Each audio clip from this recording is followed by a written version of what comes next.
भीम द्वारा जरासंध का वध, बंदी राजाओं की मुक्ति। वैशंपायन जी कहते हैं, जन्मेजय तदनंतर भीमसेन ने विशाल बुद्धि का सहारा ले जरासंध के वध की इच्छा से यदुनंदन श्री कृष्ण को संबोधित करके कहा। यदुश्रेष्ठ श्री कृष्ण, जरासंध ने लंगोट से अपनी कमर खूब कस ली है। यह पापी प्राण रहते मेरे वश में आने वाला नहीं जान पड़ता। उनके ऐसा कहने पर पुरुषोत्तम श्री कृष्ण ने जरासंध के वध के लिए भीमसेन को उत्तेजित करते हुए कहा, भीम, तुम्हारा जो सर्वोत्कृष्ट दैवी स्वरूप है और तुम्हें वायु देवता से जो दिव्य बल प्राप्त हुआ है, उसे आज हमारे सामने जरासंध पर शीघ्रता पूर्वक दिखाओ। ये खोटी बुद्धि वाला महारथी जरासंध तुम्हारे हाथों से ही मारा जा सकता है। ये बात आकाश में मुझे उस समय सुनाई पड़ी थी जबकि बलराम जी के द्वारा जरासंध के प्राण लेने की चेष्टा की जा रही थी। इसीलिए गिरिश्रेष्ठ गोमंत पर भैया बलराम ने इसे जीवित छोड़ दिया था।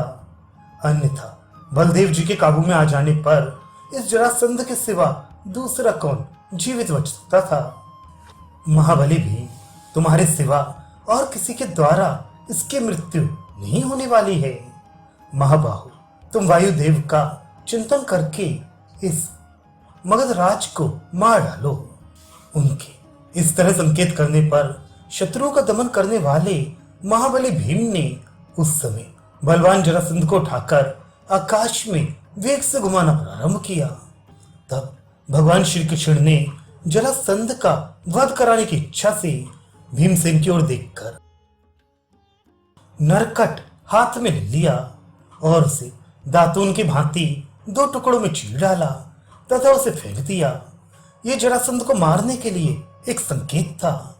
भरत श्री जन्मेजय भीम ने उनके संकेत को समझ लिया और उन्होंने 100 बार घुमाकर उसे धरती पर पटक दिया और उसकी पीठ को धनुष की तरह मोड़कर दोनों घुटनों की चोट से उसकी रीढ़ तोड़ डाली। फिर अपने शरीर की रगड़ से पीसते हुए भीम ने बड़े जोर से सिंहनाद किया। इसके बाद अपने एक हाथ से उसका एक पैर पकड़कर और दूसरे पैर पर अपना पैर रखकर महाबली भीम ने उसे 2 खंडों में चीर डाला।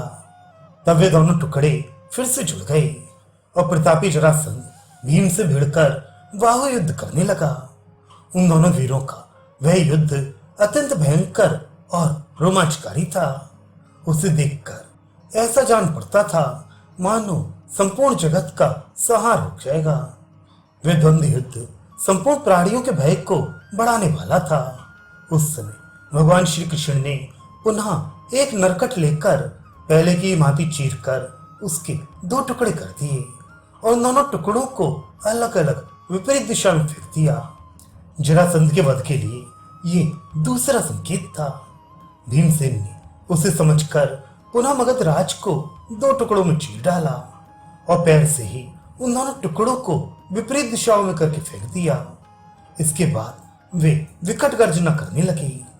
राजन, उस समय जरासंध का शरीर शवरूप होकर मांस के लौंदे सा जान पड़ने लगा। उसके शरीर के मांस, हड्डियां, मैदा और चमड़ा सभी सूख गए थे। मस्तिष्क और शरीर 2 भागों में विदीर्ण हो गए थे। अब जरासंध रगड़ा जा रहा था और राजकुमार गर्ज गर्ज कर उसे पीछे डालते थे। उस समय भीमसेन की गर्जना और जरासंध की चीत्कार से जो तुमुल नाद प्रकट हुआ वह समस्त प्राणियों को भयभीत करने वाला था।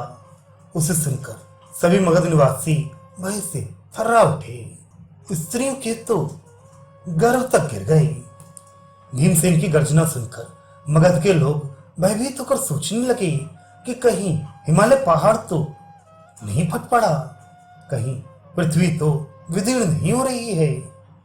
तदनंतर शत्रुओं का दमन करने वाले वे तीनों वीर रात में राजा जरासंध के प्राणहीन शरीर को सोते हुए के समान राजभवन के द्वार पर छोड़कर वहां से चल दिए। श्री कृष्ण ने जरासंध के ध्वजा पताका मंडित दिव्य रथ को जीत लिया और उस पर दोनों भाई भीमसेन और अर्जुन को बिठाकर पहाड़ी खोह के पास जब वहां कैद में पड़े हुए अपने बांधव स्वरूप समस्त राजाओं को छुड़ाया। उस महान भय से छूटे हुए रत्नभोगी नरेशों ने भगवान श्री कृष्ण से मिलकर उन्हें विविध रत्नों से युक्त कर दिया। भगवान श्री कृष्ण छत्रहित और अस्त्र शस्त्रों से संपन्न थे। वे शत्रु पर विजय पा चुके थे। उस अवस्था में वे उस दिव्य रथ पर आरूढ़ हो कैसे छूटे हुए राजाओं के साथ गिरिव्रज नगर से बाहर निकले। उस रथ का नाम था सौंदर्यवान। उसमें 2 महारथी योद्धा एक साथ बैठकर युद्ध कर सकते थे। इस समय भगवान श्री कृष्ण उनके सारथी थे। उस रथ में बार बार शत्रुओं पर आघात करने की सुविधा थी तथा वह दर्शनीय होने के साथ ही समस्त राजाओं के लिए दुर्जय था। भीम और अर्जुन ये 2 योद्धा उस रथ पर बैठे थे। श्री कृष्ण सारथी का काम संभाल रहे थे।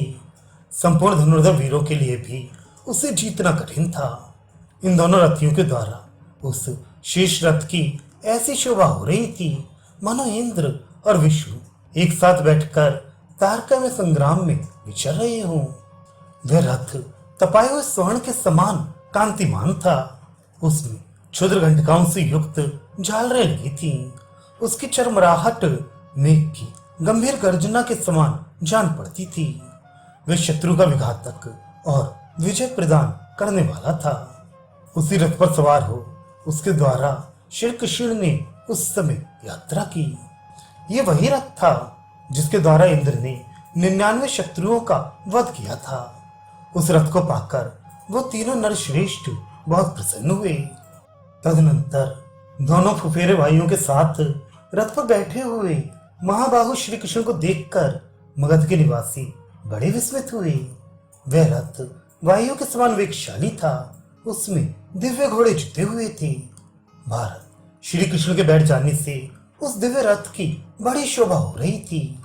उस उत्तम रथ पर देव निर्मित ध्वज फहराता रहता था जो रथ से अछूता था, अर्थात रथ के साथ उसका लगाव नहीं था।